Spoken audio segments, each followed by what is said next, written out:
Ang Pilipinas, isang bansa na dati ay minamaliit, ngayon ay itinuturing ng isang banta. Isang maliit na arkipelago na kayang baguhin ang kapalaran ng Asya. At ngayon, isang nakakagulat na babala na mula mismo sa China ang umilingaw-ngaw sa buong mundo.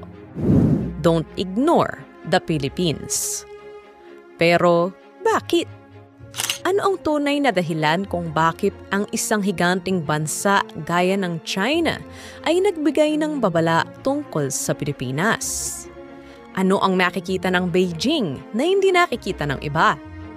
Bago po natin sagutin ang mga tanong na yan, inaanyahan ko po kayo na i-like ang video na ito dahil isa po yung napakalaking tulong para sa aming mga content creator. Maraming salamat po.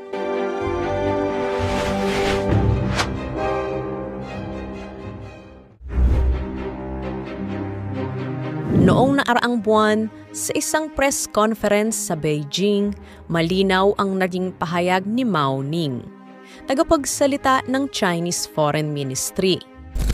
The Philippines is a country with growing strategic importance in Asia. Ignoring it would be a grave mistake.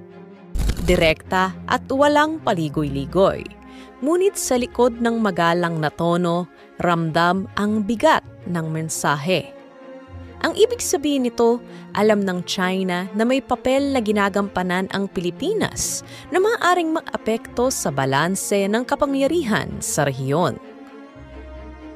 Kung babalikan natin ang kasaysayan, matagal nang mainit ang issue sa pagitan ng Pilipinas at China, lalo na sa West Philippine Sea. Mula pa noong dekada 90, nagkakabanggaan na ang interes ng dalawang bansa sa bahaging ito ng karagatan.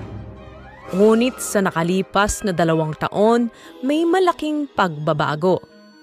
Mas naging aktibo ang Pilipinas sa pakikipag-alyansa sa ibang bansa.